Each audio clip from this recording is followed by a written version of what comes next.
मानते हैं तो किस तरह की स्थिति आएगी नजर, ये देखना होगा। मेरे साथ जो खास पैनल है वो भी मौजूद है। सुशील सिंघल जी, पूर्व राजनयिक मेरे साथ, और कर्नल रिटायर्ड टीपी त्यागी सर भी डिफेंस एक्सपर्ट मेरे साथ जुड़ गए हैं। टीपी त्यागी सर, सबसे पहले आप ही के पास आते हुए और फिर मैं सुशील सर आपके पास भी आती हूँ। जो ये असीम मुनीर है, क्या फंस गए हैं सर? अब देखिए, ट्रंप से तो मुलाकात बड़े अच्छे से कर रहे थे, लगातार कहा जा रहा है एक और मुलाकात होगी, और इस मुलाकात में जो डिमांड रखने वाले हैं असीम मुनीर, कहीं ना कहीं शायद उसे पूरा करने में परेशानियां हो सकती हैं।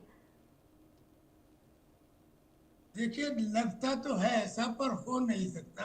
मैं बताना ये चाहता हूँ कि चीजें मुनीर के फेवर में भी है, दुनिया के फेवर में भी है, और आतंकवाद के अगेंस्ट भी है।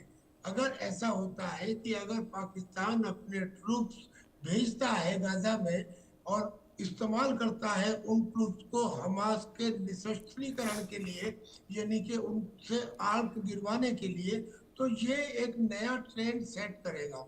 मुनीर ऐसा कर सकता है। मैं पहले वो कारण बताता हूँ जो मुनीर के फेवर में जाते हैं। पहली बात तो ये कि मुनीर के पास कोई भी बड़े से बड़ा रिस्क लेने की क्षमता अब इसलिए आ गई है क्योंकि उसने संविधान में संशोधन करके ये करवा लिया है कि chief of the defence forces will be immune against arrest, यानी कि उनकी गिरफ्तारी नहीं हो सकती, वो कुछ भी करें। पहली बात। दूसरी बात, क्या वो ये एग्जाम्पल नहीं दे सकते कि क्या पाकिस्तान ने ब्रिगेडियर जिया उल हक को जॉर्डन में भेजा था पैलेस्टीनियंस के विद्रोह को कुचलने के लिए, और वहां 25,000 पैलेस्टीनियन एज पर पीएलओ मार दिए थे जिया उल हक के डायरेक्ट कमांड के अंदर। वो भी तो पाकिस्तान के ही थे। क्या उस समय पाकिस्तान टूट गया था?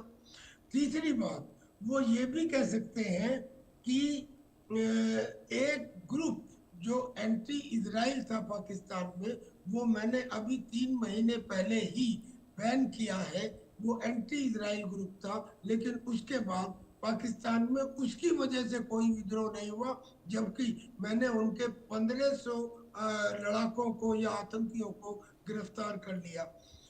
और एक एग्जांपल वो दे सकते हैं, एंड दैट इज कि ये श्रीमान जी मुनीर जी जो है इंडोनेशिया गए, मलेशिया गए, इजिप्ट गए, टर्की गए, और वहां के सिविलियन हेड से मिले। यानी इन्होंने बहुत सारे देशों को पहले ही कॉन्फिडेंस में ले लिया है, और उसके ऊपर वो ये बता सकते हैं कि देखो ये जो एक्शन है, इस एक्शन में पाकिस्तान का फायदा है।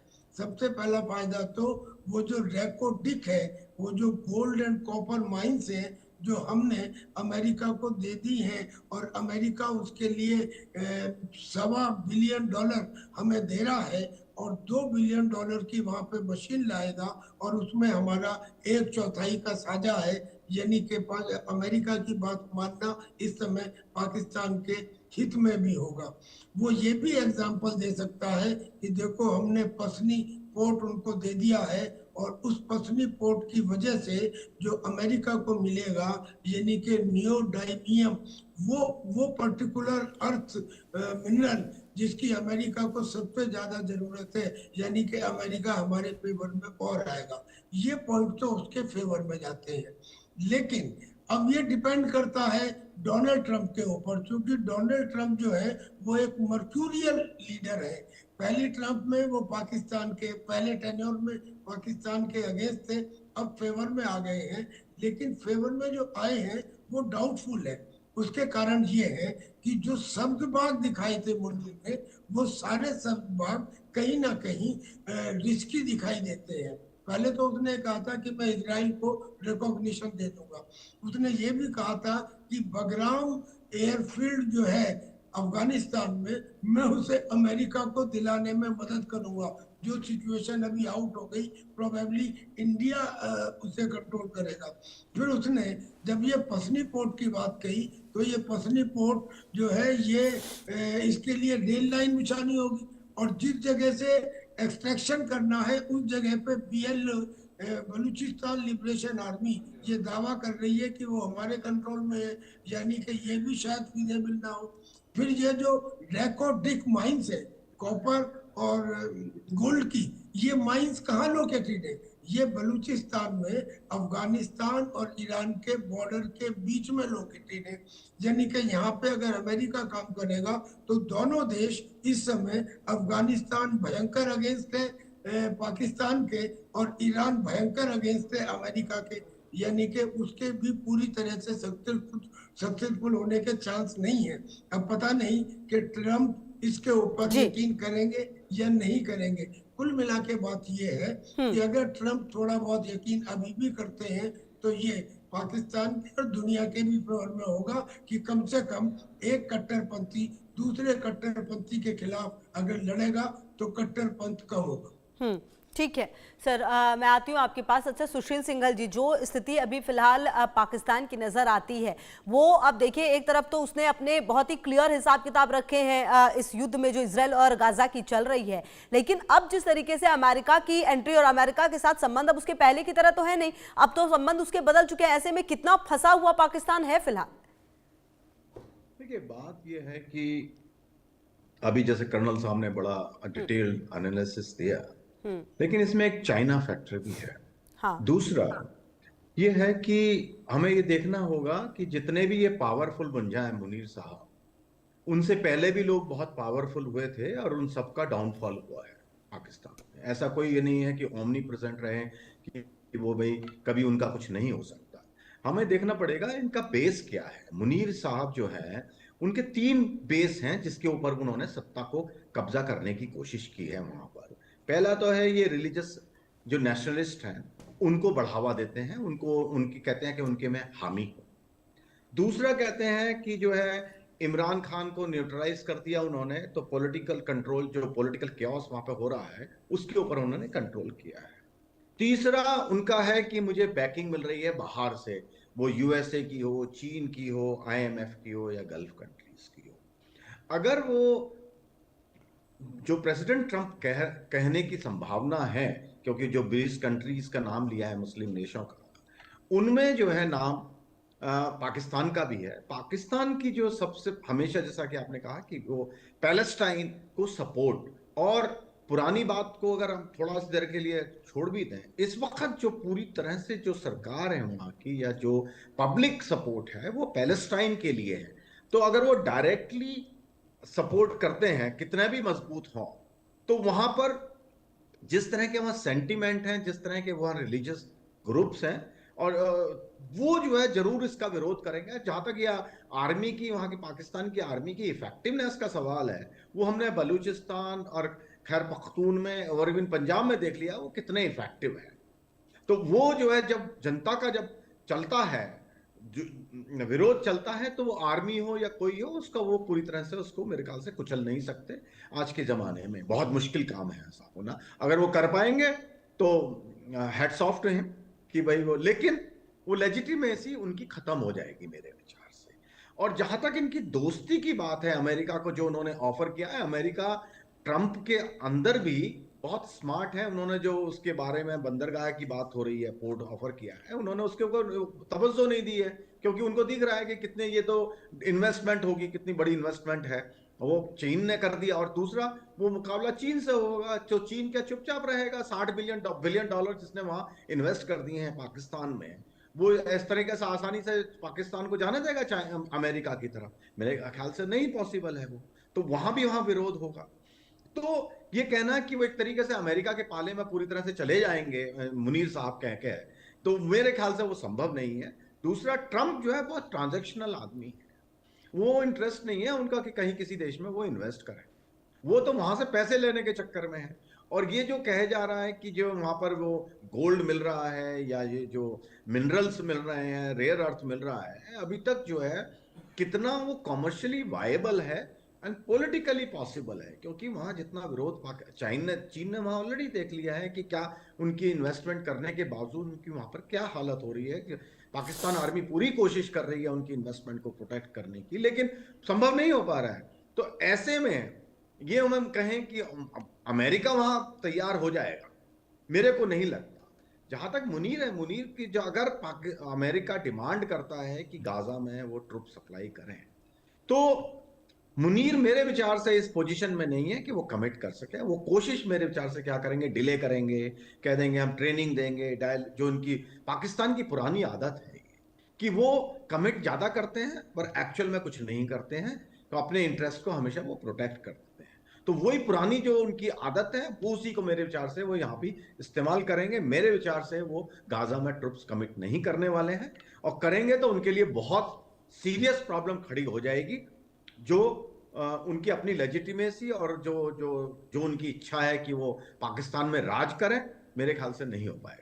जी बिल्कुल। और कहीं ना कहीं कर्नल टीपी त्यागी सर, देखिए जो ये स्थितियां फिलहाल पाकिस्तान की नज़र आती है, पाकिस्तान कहीं ना कहीं पूरी कोशिश कर रहा है कि वो हर वो कदम उठा ले जो कि उसको अमेरिका की तरफ से कहा जा रहा है, लेकिन कहीं ना कहीं अब अगर ये कदम उठाना नहीं उठाना, अब तो दिक्कत ये वाली बात है कि फंसता हुआ तो जरूर थोड़ा सा नजर आ रहा है, क्योंकि अब उसके देश के भी लोग हैं। और असीम मुनीर के लिए ये फैसला अब कितना अहम हो जाएगा। और सबसे बड़ी बात, जिस तरह से पिछले कुछ समय में टीपी त्यागी सर अगर देखा जाए तो असीम मुनीर की ताकतें बढ़ी हैं, और जिस तरह से शहबाज की भूमिका जो है वो कम होती हुई नजर आई है, इस बदलती परिस्थिति में पाकिस्तान के लिए ये जो निर्णय है वो कितना अहम होने वाला है?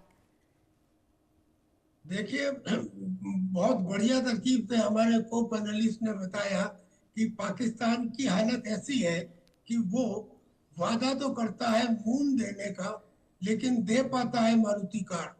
यानी कि लेकिन इफ एंड बट इतने हैं, जो डीप स्टेट है पाकिस्तान की, उसकी एक मामले में तो कम से कम तारीफ करनी पड़ेगी कि उसने अफगानिस्तान से रशिया को निकालने में अमेरिका की मदद ली, और फिर अमेरिका को अफगानिस्तान से निकालने में अमेरिका की ही मदद ली। उसी के पैसे से उसको इस्तेमाल भी किया और ये भी कहते रहे कि हम तुम्हारी मदद कर रहे हैं। और ऐसे ही अब वो चाइना को भी कह देंगे, चाइना पाकिस्तान इकोनॉमिक कॉरिडोर में, कि सर हमको अपने हिस्से का जो इन्वेस्ट करना था हम जरूर करेंगे, लेकिन जब ये प्रोजेक्ट पूरा हो जाएगा। प्रोजेक्ट पूरा होगा नहीं, यानी कि चाइना को भी वो ठेंगा दिखा देंगे। तो चूंकि ये चंदे पे पलने वाला मुल्क इस मामले के अंदर एक्सपर्ट हो चुका है कि इफ एंड बट कैसे लगाई जाए, ऐसे ही ये गाजा में भी इफ एंड बट लगाना शुरू कर देगा। क्या गारंटी है कल को ये कहने लगे कि हाँ जी मैं ट्रूप भेजूंगा तो जरूर, मगर वो हमास को काम दूसरे मुस्लिम कंट्रीज के फोर्स करे और मैं वहां के एडमिनिस्ट्रेशन में और रिकंस्ट्रक्शन में मदद करूंगा, और फिर अपनी आवाम को आके बताएंगे कि देखो हमने तो उजड़े हुए गाजा के डेवलपमेंट में मदद की है, हमने पैलेस्टीनियन से लड़ने के लिए हम नहीं गए थे, और इस बहाने हमारे जो ट्रूप्स वहां जाएंगे उससे इजराइल से पैसे मिलेंगे जितने भी वो देते हैं।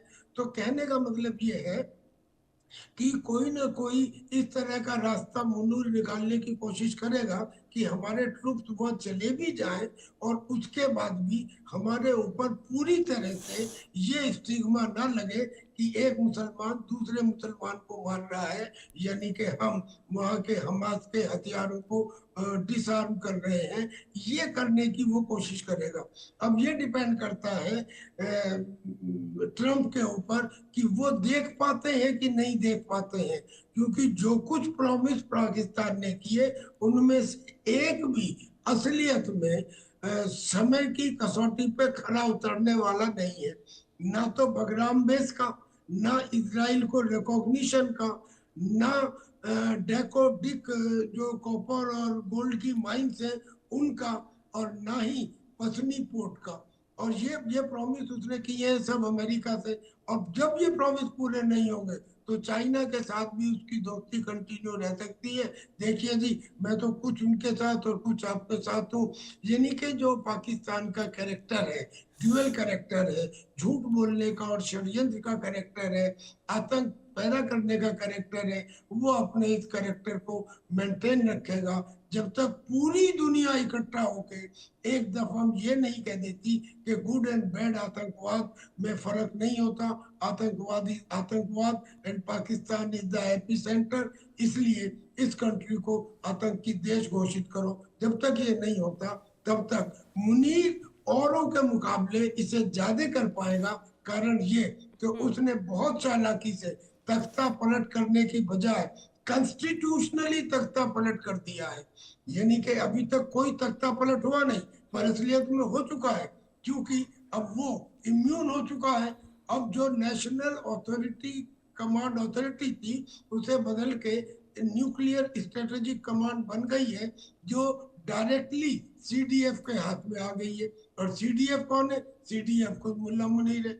यानी कि nuclear policy, nuclear button, immunity against arrest, ये सब चीजें उसके पास आ चुकी हैं। उसको थोड़ा बहुत कोई रोक सकता था तो वो सुप्रीम कोर्ट को उसने फेडरल कोर्ट बना दिया है।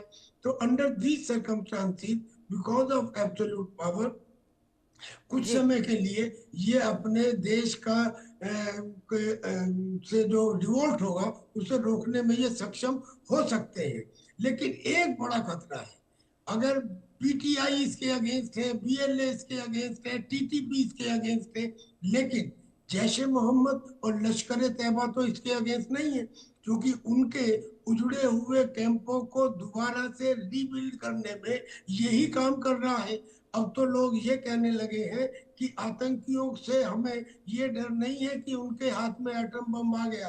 एटम बम तो ऑलरेडी आतंकियों के हेड के हाथ में आ चुका है, क्योंकि वो खुद मुल्ला मुनीर को टॉप टेररिस्ट मानते हैं। सारी दुनिया के लोग इस बात को मानते हैं और हिंदुस्तान तो पर्टिकुलरली मानता है, उसके हाथ में आ चुका है। लिहाजा अब इसके खिलाफ अगर जैश ए मोहम्मद और लश्कर तैयबा हो गए तब तो प्रॉब्लम होगी, अन्यथा मैं समझता हूँ ही विल सेल आउट। जी बिल्कुल रहेगी लगातार नजर। बहुत शुक्रिया टीपी त्यागी सर आपका भी और सुशील सिंघल जी आपका भी। और कहीं ना कहीं अब देखना यह है कि आने वाले समय में किस तरह की परिस्थितियां जो है वो पाकिस्तान अपने लिए लेकर आता है। तमाम खबरों पर नजर है, आप रहिए हमारे साथ, देखते रहिए इंडिया न्यूज।